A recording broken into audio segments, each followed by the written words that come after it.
नमस्कार मित्रांनो, सेतू अभ्यास 2023-24 इयत्ता 5वी इंग्रजी या विषयाची पूर्वचाचणी आज आपण समजून घेणार आहोत. 20 मार्कासाठी ही पूर्वचाचणी असणार आहे. मित्रांनो, या ठिकाणी name of the student, name of the school, विद्यार्थ्याचं आणि शाळेचं नाव लिहायचं, रोल नंबर, डेट वगैरे या ठिकाणी टाकायची. क्वेश्चन नंबर 1 या ठिकाणी दिलेला आहे 2 मार्कांसाठी. Write any 4 words related to classroom. आपल्या वर्गखोलीशी संबंधित 4 शब्द या ठिकाणी लिहायला सांगितले मित्रांनो 2 मार्कासाठी. मग आपल्या वर्गखोलीशी संबंधित शब्दांमध्ये आपण चॉक हा एक शब्द लिहू शकतो, टीचर, बेंच आणि स्टुडंट. या पद्धतीचे अजूनही काही या व्यतिरिक्त तुम्हाला माहिती असलेले शब्द तुम्ही इथं लिहू शकता. Then B question, complete the meaningful word by filling in the missing letters. दिलेल्या अपूर्ण शब्दांमध्ये योग्य अक्षर भरून आपल्याला तो शब्द अर्थपूर्ण शब्द तयार करायचा आहे 2 मार्कांसाठीच. पहिला शब्द जो दिला होता मित्रांनो KNG, या ठिकाणी आपण आय अक्षर जर या ठिकाणी भरलं तर किंग हा शब्द तयार होतो. देन सेकंड वन, दुसरा जो शब्द होता TIER, तर त्या ठिकाणी G हे अक्षर भरून टायगर हा शब्द तयार करू शकतो.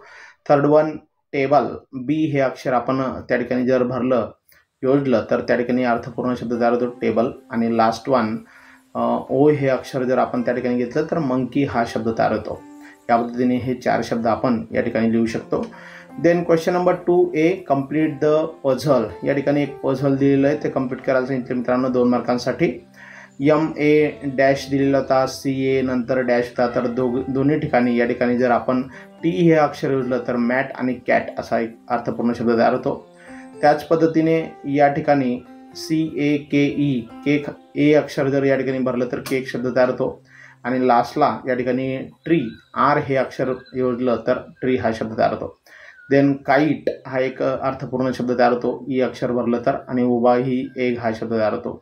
आणि नंतर इकडे शेवटी AN नंतर T हे अक्षर जर योजलं तर अँट आणि टॅप असे हे अर्थपूर्ण शब्द आपण पझलमध्ये घेऊ शकतो आणि ते पझल कंप्लीट करू शकतो.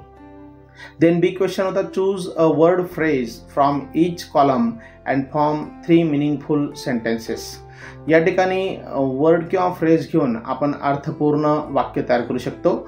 सर्वनाम दिलेले आहेत, ही, शी, इट आणि राहुल.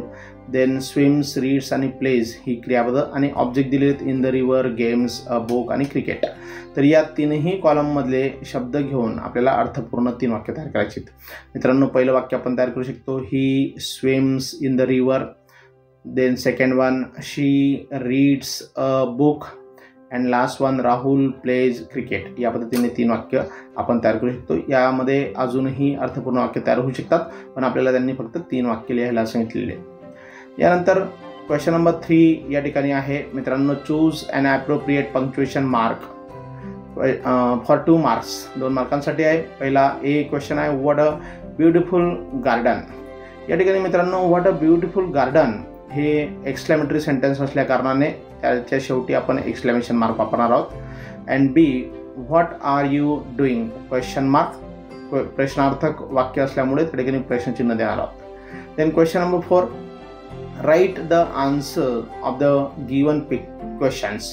दिलेल्या प्रश्नांची उत्तर लिहायची 5 मार्कांसाठी. व्हॉट इज युअर नेम, तर माय नेम इज रिया. या ठिकाणी आपण तुमचंही नाव या ठिकाणी तुम्ही घेऊ शकतात. व्हॉट आर युअर हॉबीज, तुमच्या छंद काय आहेत, तर रीडिंग, प्लेईंग, पेंटिंग आर माय हॉबीज. तुमचा जो काही छंद असेल तो या ठिकाणी लिहू शकतात. वेअर डू यू लिव्ह, तू कुठे राहतोस, तर I live in Dhule. Then how old are you, I am 11 years old.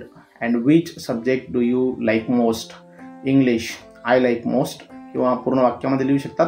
या पद्धतीने मित्रांनो या ठिकाणी तुम्ही कुठे राहतात त्या शहराचं नाव लिहू शकतात. तुम्ही किती वर्षाचे आहात ते पण तुम्ही मेन्शन करू शकतात. या पद्धतीने आपण या प्रश्नांमध्ये आपल्या स्तरावर बदल करू शकतो. देन क्वेश्चन नंबर 5 दिलेला आहे, look at the picture and write 2-3 sentences about it 4 मार्क्ससाठी.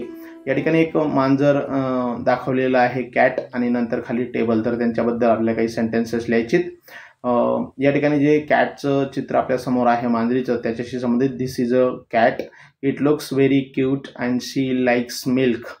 Every day we give her milk to drink, her colour is grey. या पद्धतीने 3-4 वाक्य आपण तिच्याशी संबंधित लिहू शकतो. Then second one, this is a table, it has 4 legs, it is very useful thing in our home, school offices also, it is made from wood. अशा पद्धतीने आपण याच्याशी संबंधित शब्द किंवा वाक्य तयार करू शकतो. या पद्धतीने मित्रांनो, आज आपण आजच्या या व्हिडिओच्या माध्यमातून या ठिकाणी इयत्ता 5वीची पूर्वचाचणी समजून घेतली. आपल्याला हा व्हिडिओ आवडला असेल तर जरूर याला लाईक करा, जास्तीत जास्त आपल्या मित्रांपर्यंत शेअर करा आणि जर आपण माझ्या यूट्यूब चॅनलवर नवीन असाल तर चॅनल सबस्क्राईब करायला देखील विसरू नका. धन्यवाद.